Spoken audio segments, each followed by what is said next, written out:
Hello everyone, my name is Cui Xinhong, entry number 25840. Here is my group assignment of the video. Now I will explain about port business plan.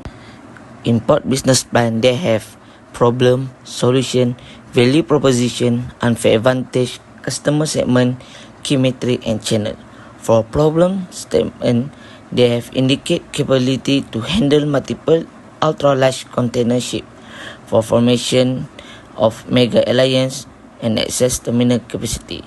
For solution, increase terminal utilization, productivity enhancement, and infrastructure investment. For value proposition, they have commercial port, social port, and natural park.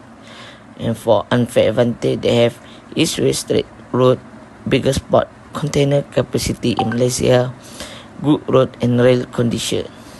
For customer segment, they have business-related stakeholder, societal group, and local communities, institution stakeholder. For key metric, they have cargo growth, job creation, and financial sustainability. And last, channel have container ship, truck, and rail. Now for strategic planning and partnership. In strategic planning or partnership, they have short-term planning and strategic port planning process. For short-term planning, to solve practical problem related to efficient cargo handling, vessel turnaround, and reasonable utilization of port facilities, and time spent is too short to allow major change in the supply of port service. For strategic port planning process, first, formulate a mission or strategic intent. Second, assess the gap between abilities and ambition. Third, create resources to fill the gap. Fourth, strategic formulation and implementation. And last, evaluate the effectiveness of chosen strategy. For total quality management part, they have 2 points, which is leadership enable and policy and strategy enable. For leadership enable, align port staff in achieving specific goals, empowerment and motivation of staff, focus in chain management and improvement technique, and establish a vision and mission for the port enterprise and still value for excellence. For policy and strategy enable, define port stakeholder and their expectation from the port enterprise, budget provider, regulation bodies, community, competition, customer, staff, supplier, shareholder, partner, port communities, port networking, horizontal and vertical partnership development, information management, port information from stakeholder from port strategic thinking, and last, development of strategic business plan, employee techniques such as the balance scorecard, based on vision and mission, communicate, review, and update the plan. Okay, so for the succession operation planning, I list 3 steps. The first step is the selection of employees. As a port internships, there are generally several methods to choose from, determining the ability requirements of the position and conduct relevance tests, such as a physiological test, and select some graduate with excellent academic performance in relative majors of famous schools. During the recruitment, outstanding performance in job position people and so on, and honored in port business to test those reliability of those candidates. And the second stage is carry out relative development during the period. Suitable career development plan will be formulated for those kind of candidates, and they will be development coordinary, including the on-the-job of the off-the-job training and the development. Transfer them to other ports or serve, undertake challenging key tasks or key projects. Like that, in this stage, high personal employees adopt those kind of companies, cultures, atmosphere, and show individual characters that can represent the company's image, and those of who meet the expectations of senior managers will enter the senior management. And number 3 steps is contact with senior management.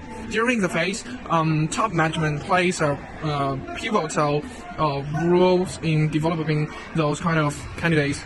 with frequent contracts and to gain a better understanding of leadership style and company culture. Of course, whether or not success depends on the possibility of vacancies and the situations of current incumbents. It should be emphasized that the selection of development of candidates take a long time. Therefore, in view of this importance, we need to formulate it and form a very standardized management model. If we can effectively abate by implementing carefully, we can ensure that our companies can quickly fill the vacancy left after the manager leaves and ensure the normal development of those kind of company with operations.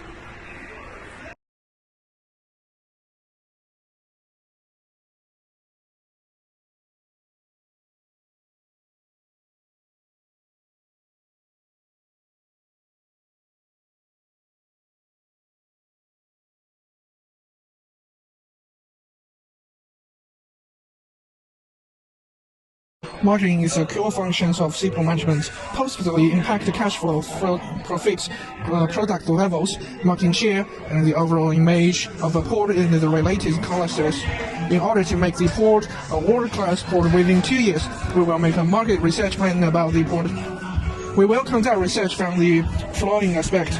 First is business-related stakeholders, like shipping lines, shippers, terminal operations, logistics and forwarding companies, transport service providers. Those are market players affecting and being affected by port operators' strategies to purpose their marketing objectives.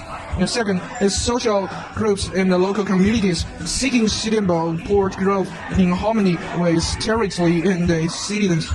Third one is institutional stakeholders and involved in the meaningful interaction with port authority on matters linked to several policy issues, legislative innovations, and the public interest. And we have to making objectives and actions. The port purpose of a range of market objectives. The scope of port marketing includes 5 main categories of objective. Is first, secure additional investment. Second, enhance additional requirements.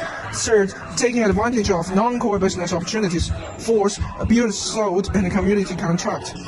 5, strengthen institutional dialogue. The fact that 3 refers to business relationships, or another goes to business to community relationships. The 15 is support relationships with the institutional and their managers. Those marketing objectives are interconnected, and the marketing actions often need to support each other to achieve ability, not ostensibly separate objectives. As marketing objectives are closely related, the interaction developed between port authority and the key